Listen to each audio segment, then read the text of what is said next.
Alright, everything's looking good. I am Shade Raven Black, aka Shade Black Psychotic Gremlin. As a reminder, my content's not for kids, I cuss like a sailor.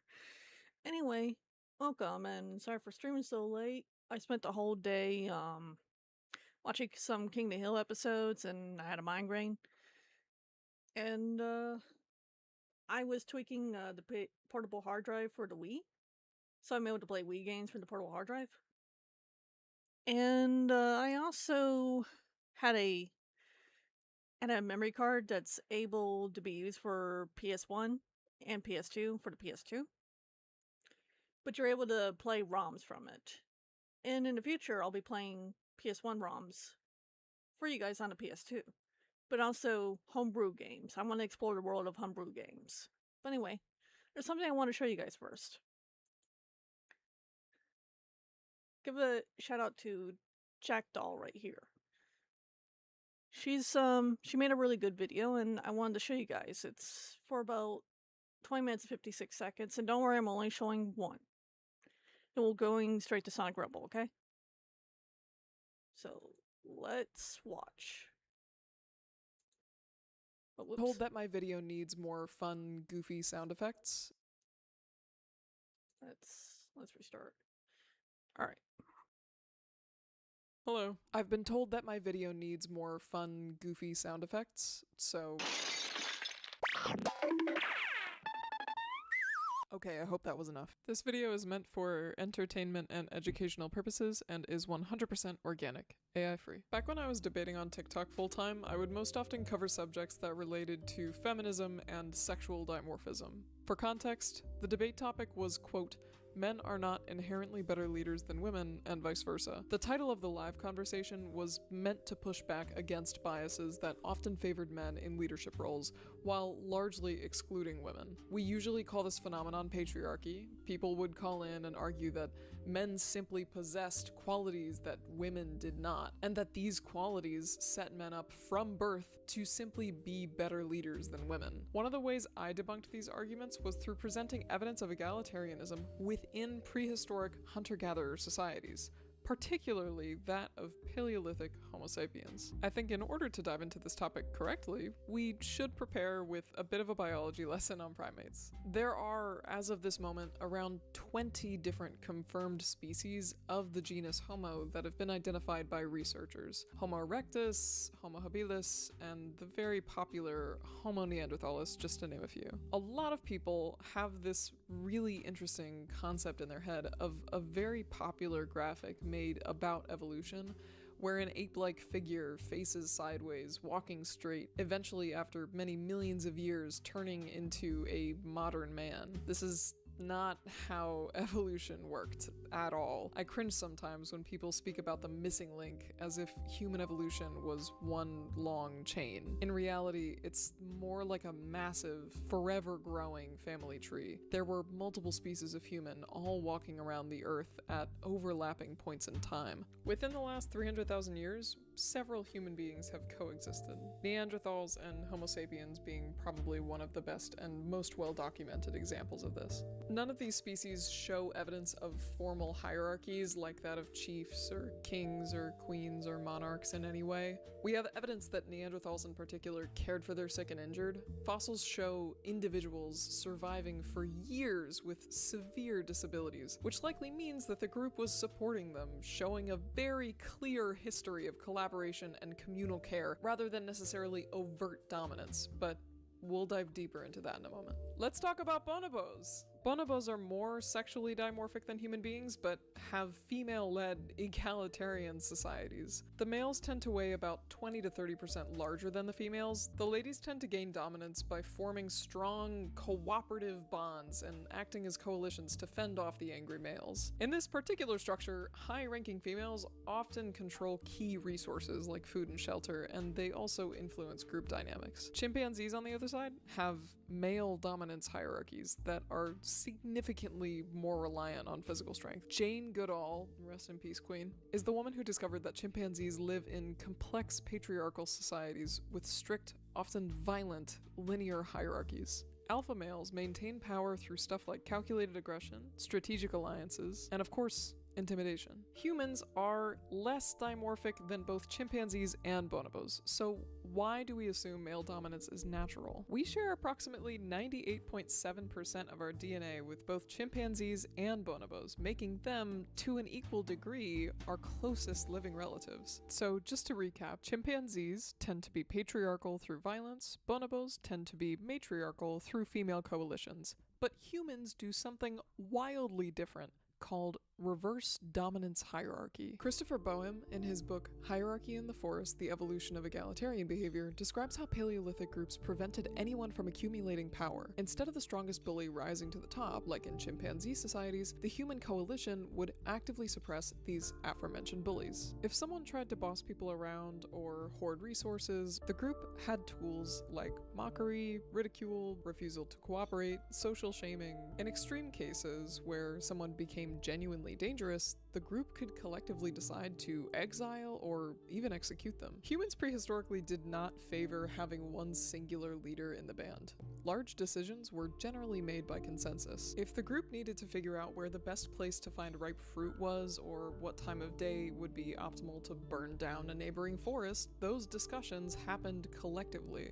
Someone with expertise, someone who knew the trails, the seasonal patterns, where the fruit trees were, might have had influence in that moment, but they couldn't command. I want to note here that a formal hierarchy did not exist until the Neolithic era, after the agricultural revolution. For the vast majority of human existence, Paleolithic groups had no formal leaders at all. Let me draw this out with a hypothetical really quick. Let's take Grug. He's big, he's tough, he's full of ideas. After being particularly proud of a successful hunt, he's decided that he wanted to take the best cuts of meat for himself. It's my kill, he thinks to himself, sitting on his rock, eating the best of the meat. The group initially does not engage in conflict. Grug is a big dude, but the next morning, when Grug wakes up, nobody shares their food with him. He tried to join the day's hunting party later on, and people suddenly had other plans. When he speaks, no one looks up. Grug is being socially erased. But Grug should not care about this, says the third party. Grug is a big tough guy, and a big tough guy takes what he wants. Except big tough guys cannot survive alone.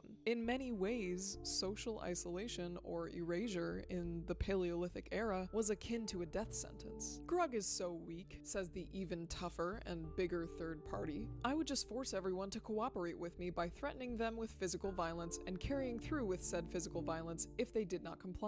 Alright then, bigger, tougher guy, let's call you Hot Pepper. Hot Pepper is genuinely dangerous. Not only does he hoard food, but he frequently threatens violence when people refuse to do what he commands. Hot Pepper tried to control who gets to eat and mate. Where the band goes, who gets the comfiest rock, you get the idea. In a troop, a group of chimpanzees, this might actually work. But this is not a troop, this is a group of humans. There are 29 other people in the band who all possess weapons, and inevitably, after deciding a good life is better than a worse one, coordinate to overthrow Hot Pepper. One night, while Hot Pepper is asleep, the group makes a decision.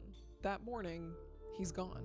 They may have exiled him or killed him. Boehm documents cases of both happening in the ethnographic record. It's a dark day, but it's a necessary one to get the ultimate message across. We will not be ruled. What does a cave woman look like in your head? Is she carrying anything? Where is she? What is she doing? If your answer was anything along the lines of holding a baby on her hip, staying near camp, and gathering berries, you are likely part of the majority of people who have been fed the biggest, most popular lie that we call Man the Hunter. The Man the Hunter Symposium was a sort of conference held in 1966 at the University of Chicago that gathered a group of anthropologists to discuss human evolution.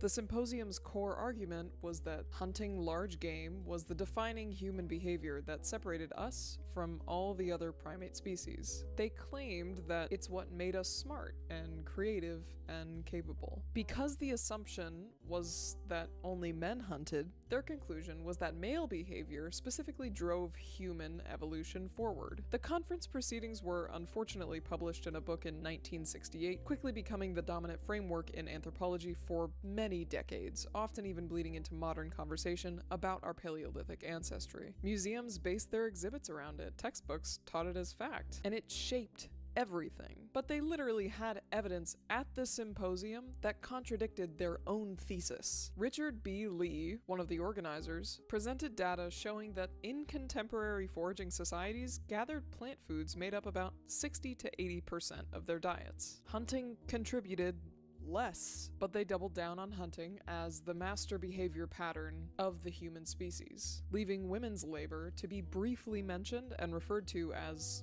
support work. Gathering was viewed as an unskilled, simple, almost mindless behavior that anyone could do with a baby on their hip. The ideology behind it tragically became the foundation for decades of bad science about gender and human evolution. When we reference gathering, for some reason, many people have this concept of a woman very delicately picking berries on a clearly lined path in the forest. It's just so strange. Gathering required a generational, encyclopedic amount of knowledge of hundreds of plant species. Is this mushroom going to make me have nightmares, or will it simply pair well with my fish? Has the fig tree I saw 2 weeks ago started to bear fruit, or should I wait a few more days before making the trip out there to pick some? A well-informed, well-trained gatherer can feed more people for longer periods of time than the most skilled hunter. Not to say that women did not hunt, or that men did not gather, they did, but we'll get into hunting in a moment. That meat that you caught yesterday will unfortunately make everyone sick when it spoils next week, but the quinoa I harvested 5 weeks ago is ready to cook and consume whenever. Oh my god, now my child is sick. Well, I know a spot that has penicillin mold that I can make her chew on that will stop the infection. There are real examples of that, by the way. There's a DNA analysis of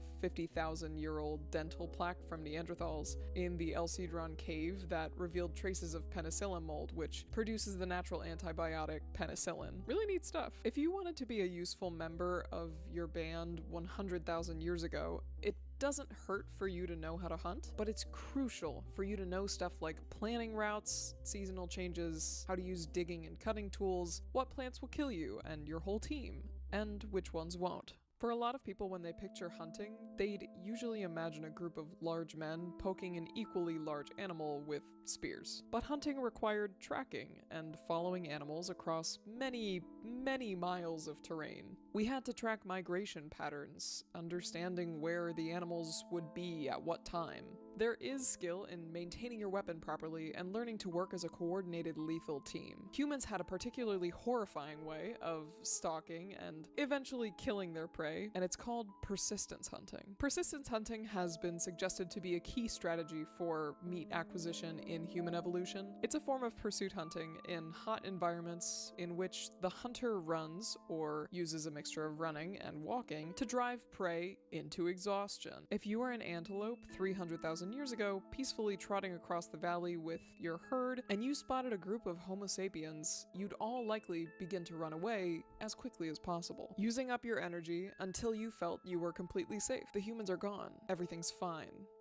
For an hour or so. Suddenly you see them again, and now you need to run again. You're getting a little tired now. Usually predators don't follow for this long. Well, you've run about 15 miles now, and you're much, much faster than them. You're definitely safe now. Except they're back. They're not panting, nor do they show any signs of physical exhaustion. Your herd makes a break for it one more time. But you've been running all day long. Your legs are weak and hurting. You need to eat and rest. You haven't seen running water all day. You're dehydrated. You finally collapse from exhaustion, but before you close your eyes, you see a small group of fleshy, long-armed apes looming over you. It's over.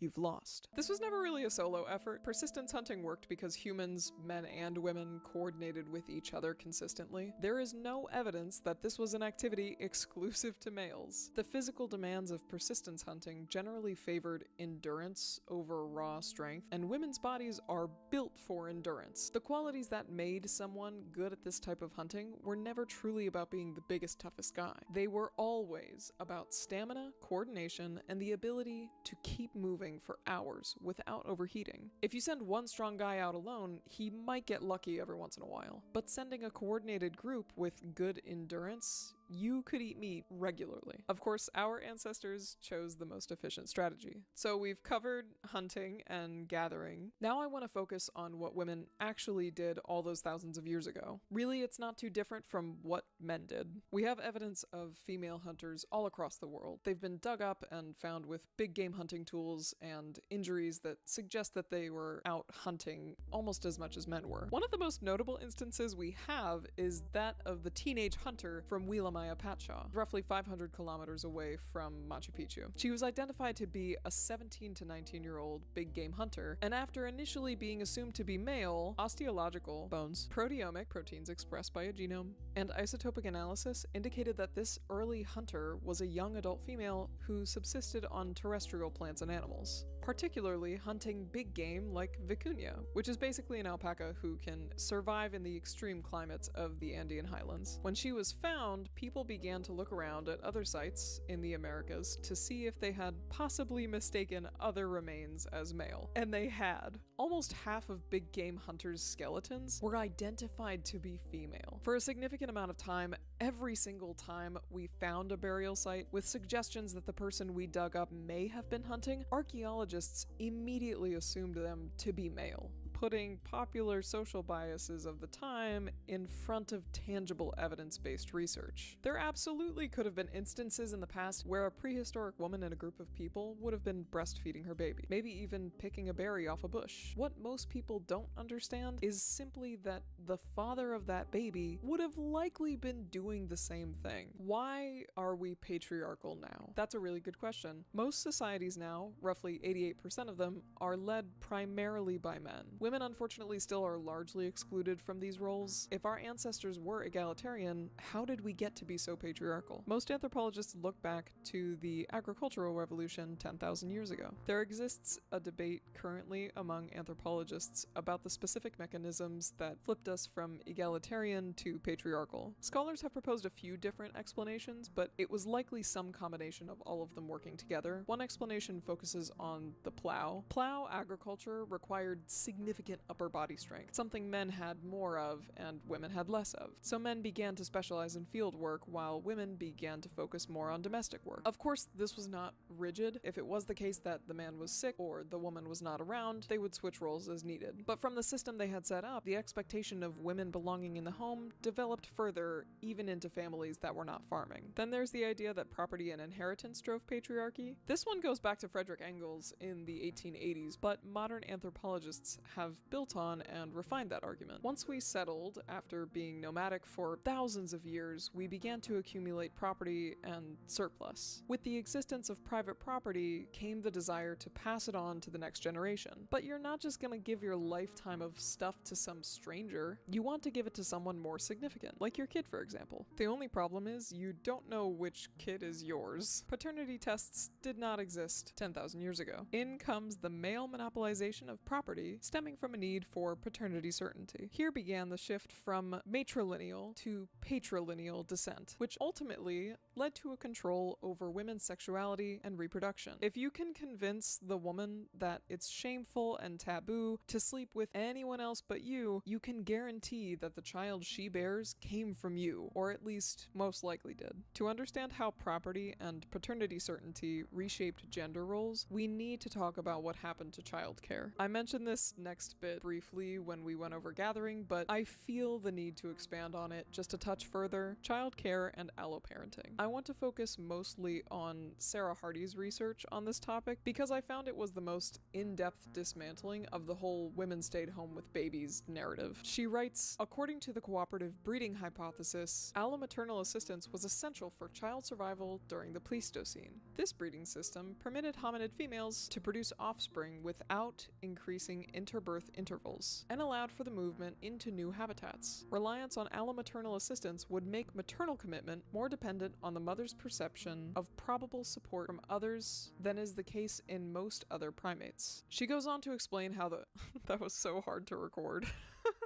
She goes on to explain how the concept of "it takes a village" is rooted deeply into our prehistoric human evolution. Alloparenting allowed women to participate in band activities, including hunting. All that changed when the agricultural nation attacked. We went from cooperative, flexible systems where everyone participated in the burden of childcare to isolated nuclear families where women were tied to the home, all in service of making sure property stayed in the right bloodline. Another popular theory as to why agriculture kick-started patriarchy is related to population density in warfare. Early Homo sapiens generally only went from place to place in groups of 20 to 30 people. War in human civilization only really started once we had something worth defending. This bit kinda ties back into the property and inheritance thesis, but the main argument here is not necessarily that men began to control because they wanted to pass their belongings on, but rather because they were more capable of physically defending them. Having agriculture around meant being able to finally sustain higher population densities. More people meant they could cultivate a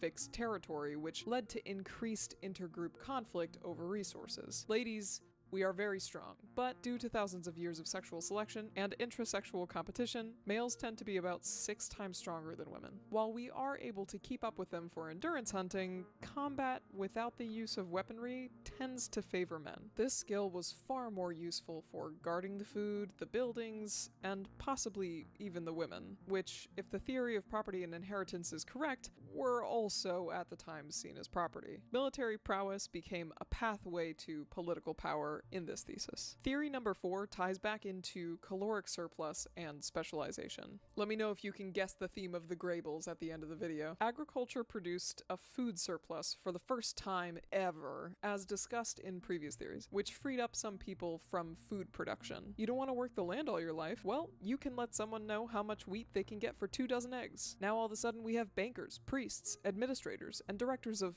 first impressions. We have it all in our civilized society. Those roles were monopolized by men, and therefore went on to formalize male authority. I have to be honest, this is one of the weaker theories, mainly due to the fact that there is some circular reasoning happening within it. Men held power, so powerful new roles went to men, but they're not able to explain why the role of a banker would go to a man in the first place. Not my favorite, so we won't spend any more time on it. We've been egalitarian for about 95% of our existence on this earth. For the most part, we did not have formal leadership established until about 13,000 to 10,000 years ago. Before then, we all hunted, we all gathered, we all raised the babies. We have established and observable evidence of this all across the world now. The concept of men leading and women following is not, and has never truly been, biological. So the next time you hear someone tell you that they would never vote for a woman, think back to a time before the last 5% of human history and ask yourself if that sentiment still feels correct. Thank you for listening.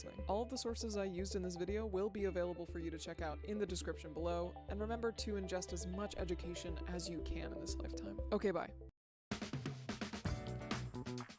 Yeah, that was a good video. But yeah, I wanted to show you guys that because there's so much of our human history that we don't know about. And this whole women being better or men being better it's ridiculous. We both need each other. Like, we're supposed to be a team, but yeah, let's get into Song Rumble. But the link for the video will be in the description below, along with the other videos I've showed in the past couple streams. But yeah, this is very important to me for you guys to realize that we're all sentient, humans. Yeah, men are stronger.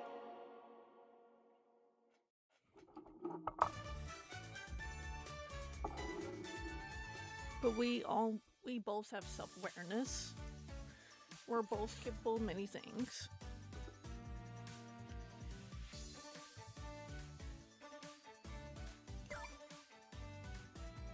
So yeah, I believe we are equal. We are not biologically the same. Because I don't want an alpha male to be like, well, what about the female police officers? They can't get shut. Let me shut the fuck up.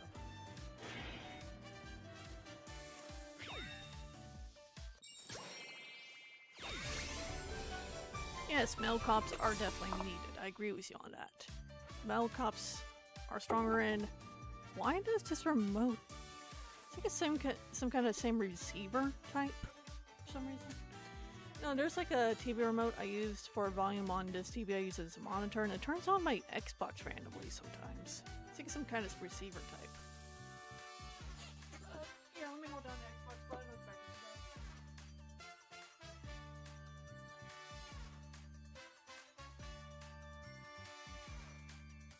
Yeah, I had to hard reset it, but it's fine.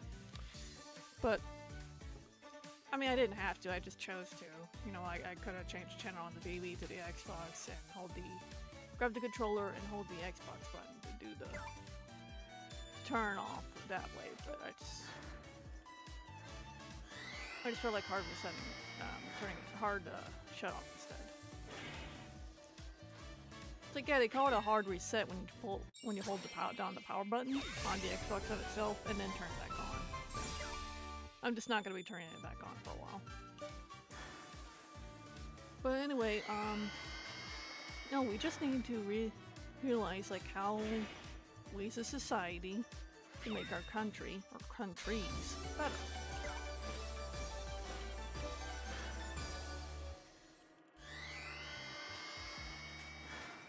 Like men have more muscle tone. We can use that. Women are able to run longer if they train. Use that. I just think there's certain types of fighting styles that would benefit men and women better. Like if you're trained to be a police officer, we can't train them all to be the same. You gotta train them differently. And it depends on the situations. Like you can't expect a 5-foot female to take down a 6-foot muscular man. That's not realistic.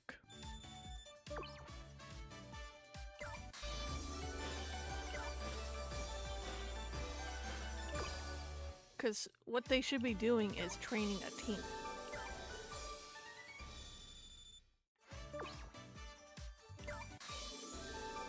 Because we're in the weird age to where people are wanting to push women out of everything and back into the homes. That's not how we do things. Women are capable of voting. It's just we need to push idiots out of voting. If you're a Pokemon scalper, or you're a scalper in general, you don't need to vote. You want to earn back your voting rights? Well, you better be working, volunteering in orphanage for many, many hours. I'm sure other people have better ideas, but that's mine.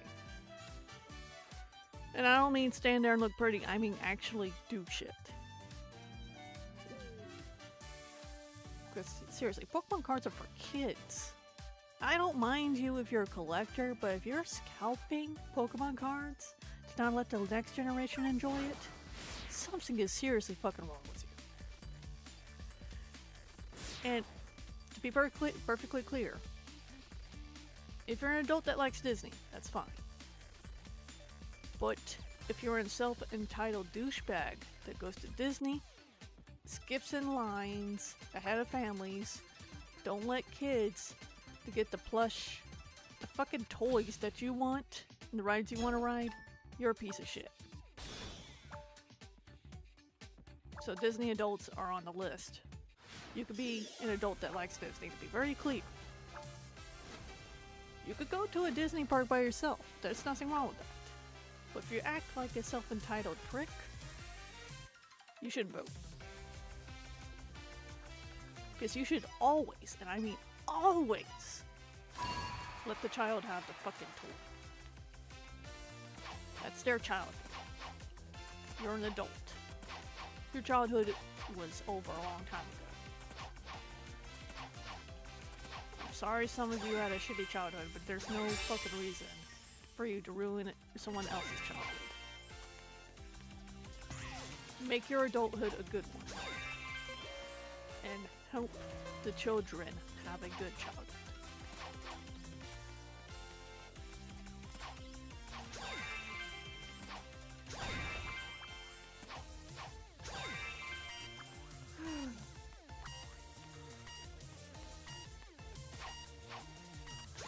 So no, the 19th Amendment was not a mistake. Like idiots have the right to vote is a mistake. Women, there's nothing wrong with being a woman. Just don't be a prick.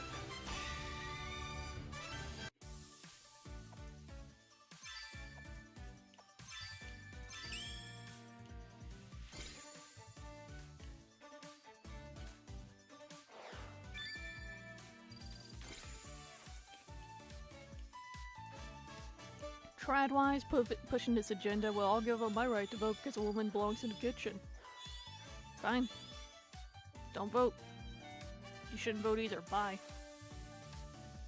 Can you, some of you logical conservative women out there, keep the mentally ill conservative women under control? Seriously. Keep this in mind, I am neither a liberal or conservative. I just want the country to flourish. Period.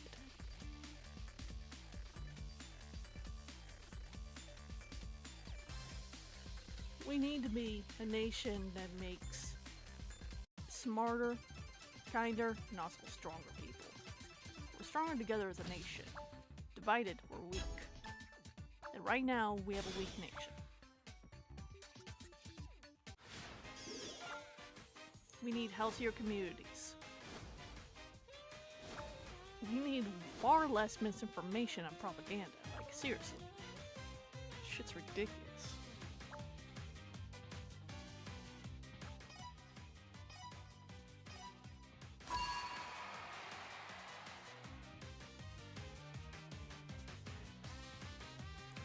If you're a rapist or a pedophile, you don't need to vote.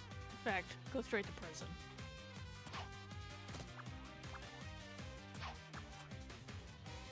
If you're a drug addict and refuse to get clean, you don't need to vote. I'm not talking about marijuana. I'm talking about the hard drug, the one that actually fuck you up.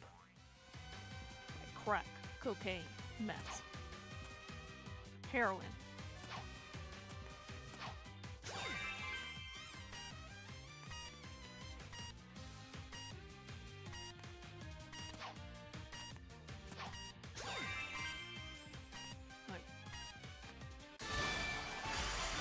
If we like arrest the bottom percent that's causing so much trouble and nuisance to everybody, we would have a better nation.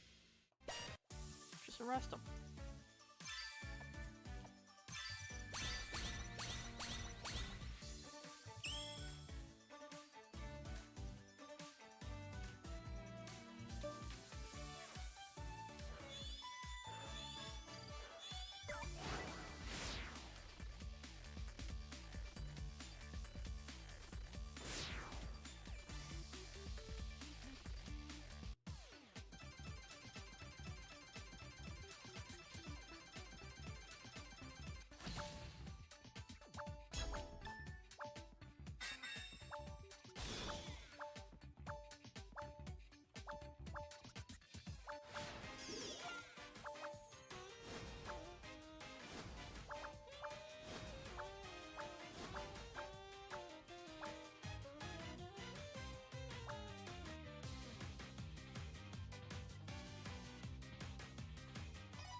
We'll deal with the screen time and other BS later. But right now, I need you guys to realize there's a difference. Like H-Bomb was idiots. Self-entitled jackasses.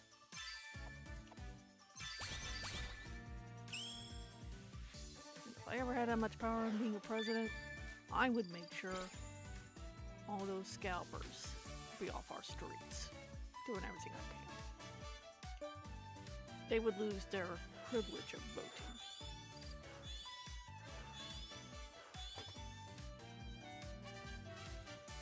they don't want to go to prison, fine. They can work in orphanages and they will be recorded for everyone to see if they're doing a good job.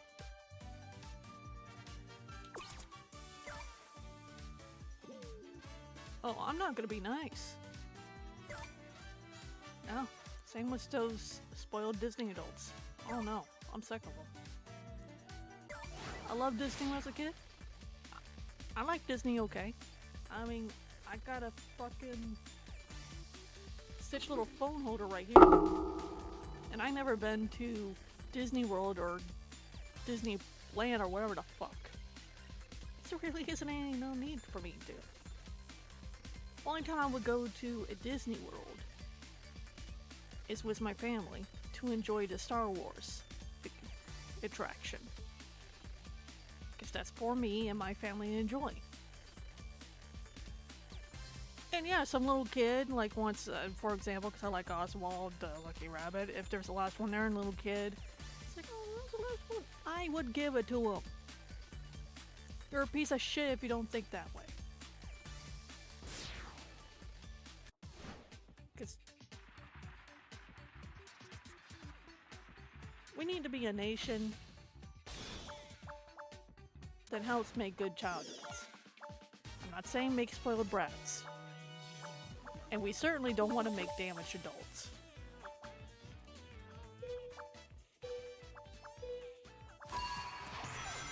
Absolutely not.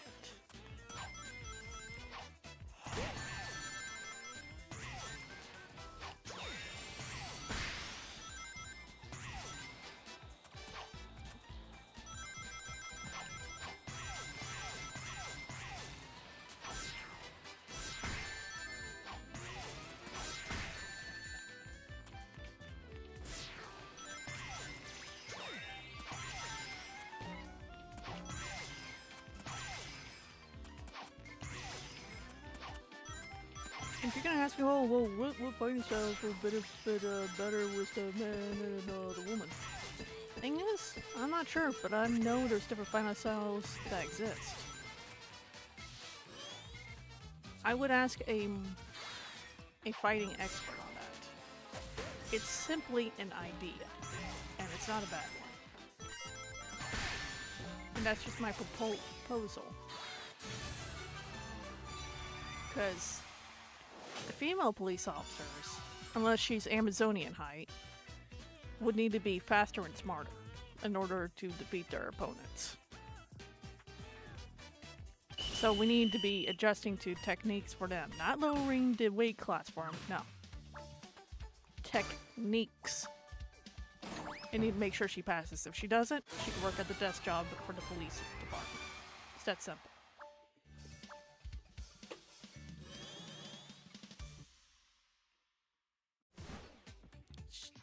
Because your average woman is not going to have the strength to restrain a man. It's just not realistic. She could probably help take him down if she's a really good fighter. And I mean in certain types of fighting styles. And depending on the opponent. Because your average man in the US, and I dare say Western countries, or in most countries, they're not going to really know how to fight other than street fighting. Like, it's possibly that.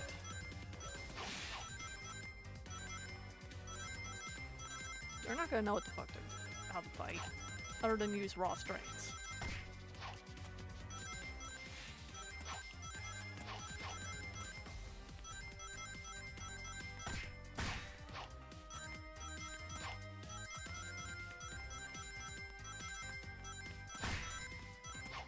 And if you're gonna want to vote, you need to know the current events.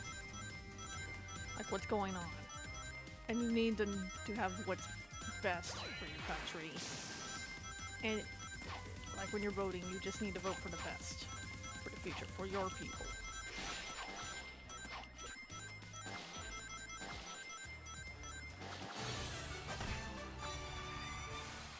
You need to know who the founding fathers are. Last couple of presidents when America was founded. Excuse me. Period.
I realize that I'm speaking out of my love of my country, and I want what's best for it and my people. Both men and women. I have other ideas, but these are some of them. But we're just gonna chill for the rest of this time, okay?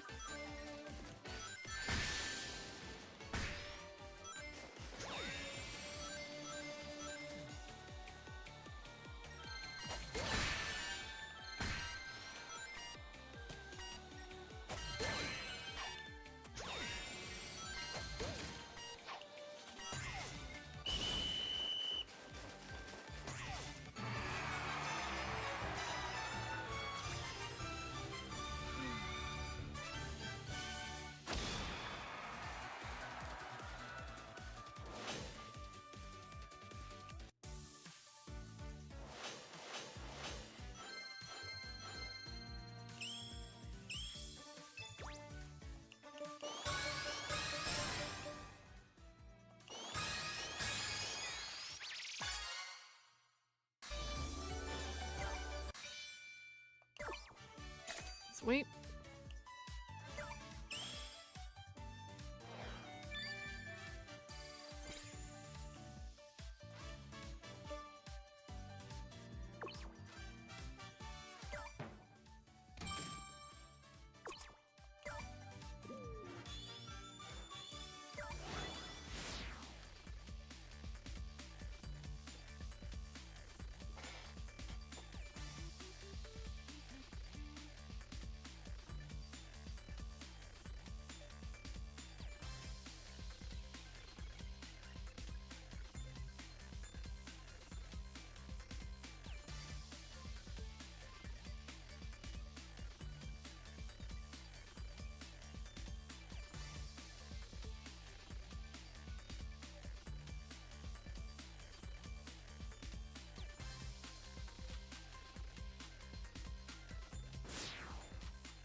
I'm sorry, squeaky chair.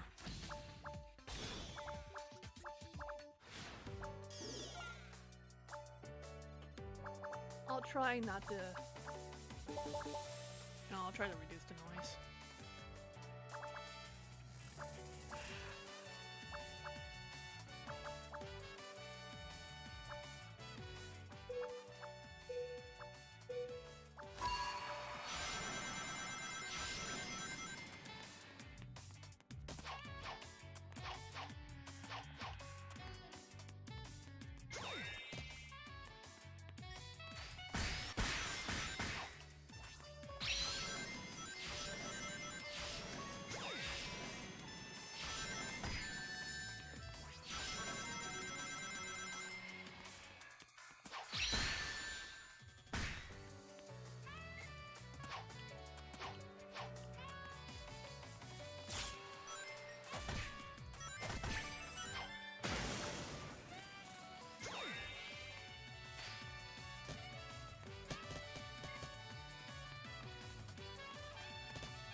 let's into his party rumble.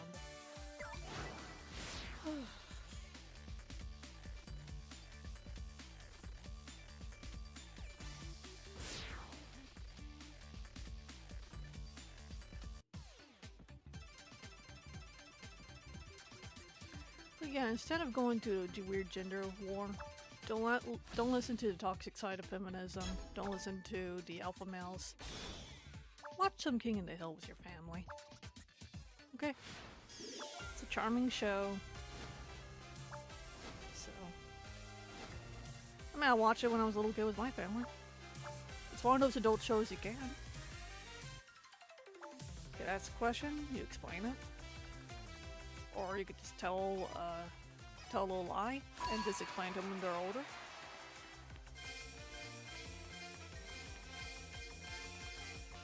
Yeah, it's one of those adult shows that doesn't use a lot of profanity. And you don't have to write an adult show that uses a lot of profanity. You can if you want to. But that's what I appreciate about the King of the Hill. It feels like you're watching real people, even though they're obviously cartoons.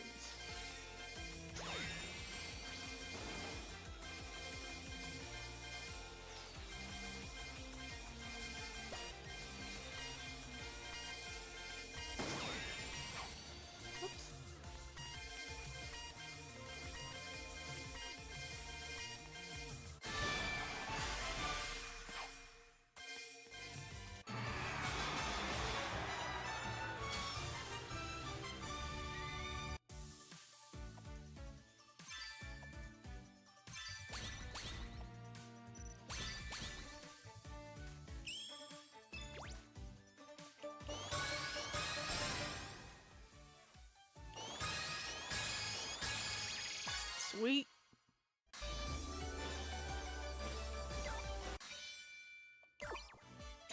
Man, that's awesome.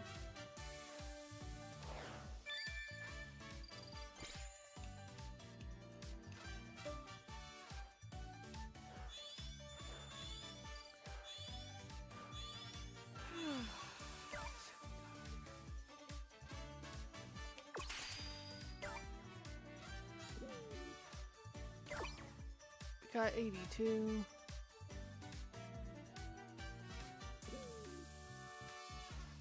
Alright.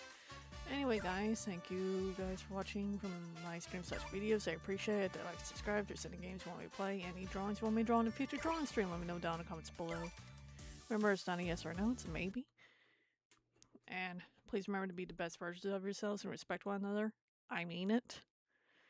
Don't treat people like objects. If the person's an asshole, block button exists. You have 2 legs. Walk away.